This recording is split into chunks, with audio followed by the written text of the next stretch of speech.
kenalin, aku Delviani Sinaga dan NIM 14056255047. Di video kali ini, aku bakal jelasin tentang guru honorer di Indonesia. Nah, simak videonya ya teman-teman. Nah, teman-teman, di sini kita bayangin sejenak dulu.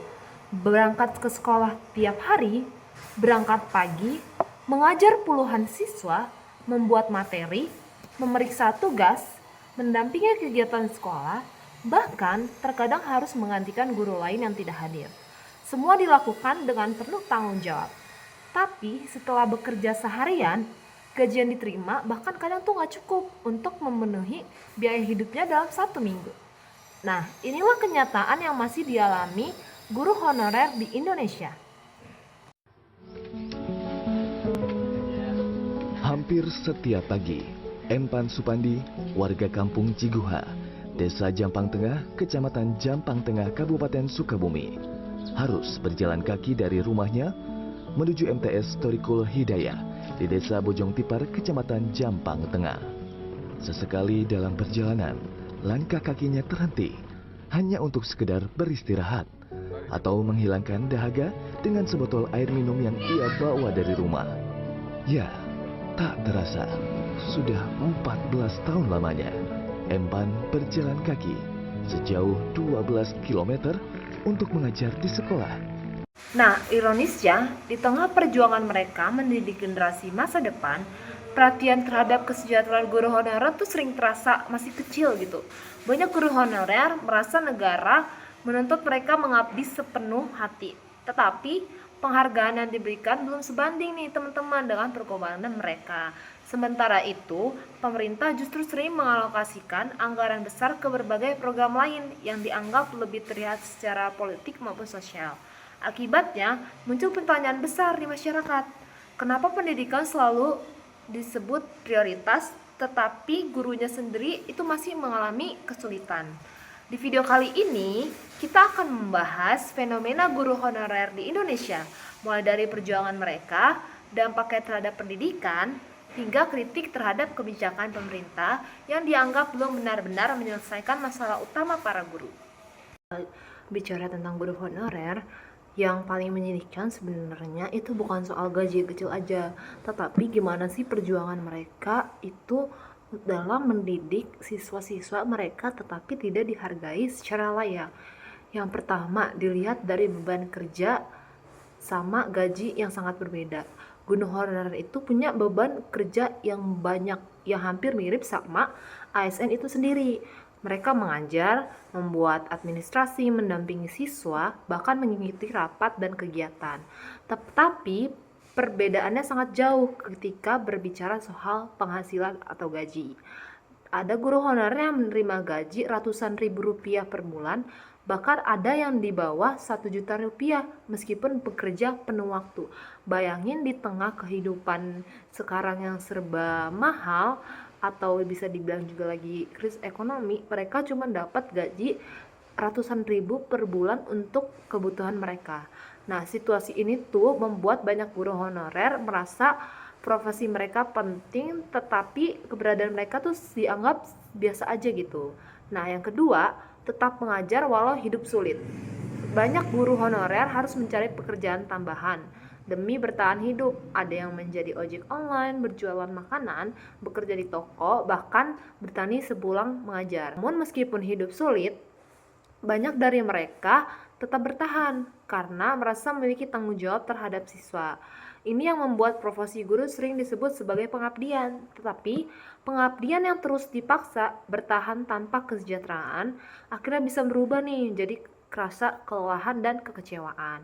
Dan ketiga, itu mengabdi bertahun-tahun tanpa kepastian. Ada guru honorer yang sudah mengajar 10 hingga 20 tahun, tetapi belum juga mendapatkan status tetap. Mereka terus berharap ada pengangkatan ASN, namun kota terbatas dan sistem yang berubah-ubah, sehingga banyak guru yang kehilangan kepastian. Bayangkan menghabiskan sebagian besar hidup untuk mendidik anak-anak, tetapi masa depan atas pekerjaan mereka sendiri ini tuh masih gak jelas gitu. Nah, hal seperti ini tuh yang buat banyak guru merasa perjuangan mereka tuh kayak sia-sia, kayak nggak dihargai. Nah, yang jadi kritik adalah itu terhadap kebijakan pemerintah. Salah satu yang saling menjadi perdebatan adalah soal prioritas anggaran pemerintah nih. Kayak pemerintah itu sebenarnya prioritas anggarannya tuh kemana gitu. Kenapa bisa guru honorer itu nggak dapat gaji yang layak untuk menghidupi kebutuhan mereka. Kalau kita lihat pemerintah tuh mampu mengeluarkan dana besar untuk berbagai program nasional, mulai dari pembangunan proyek hingga kegiatan lain. Nah, tetapi ketika berbicara tentang kesejahteraan guru honorer, prosesnya tuh sering banget lambat dan penuh alasan. Misalnya, ketika pemerintah menjalankan program bantuan sosial besar atau program yang sekarang lagi sering dibicarakan, yaitu makanan bergizi gratis atau MBG yang membutuhkan anggaran cukup besar. Nah, muncul kritik dari sebagian masyarakat. Bukan berarti program tersebut tidak penting ya, namun banyak orang mempertanyakan itu kenapa negara tuh bisa ngeluarin dana besar untuk berbagai program baru, tetapi masalah kesejahteraan guru yang sudah berlangsung lama ya teman-teman, itu belum juga benar-benar selesai dan dapat terasasi gitu. Karena bagaimanapun juga pendidikan kan adalah fondasi utama negara gitu, dan inti dari pendidikan bukan hanya tentang sekolah atau kurikulum, tetapi juga soal kualitas gurunya itu sendiri gitu. Kalau guru hidup masih dalam ketidakpastian, maka kualitas pendidikan juga itu sulit berkembang secara maksimal.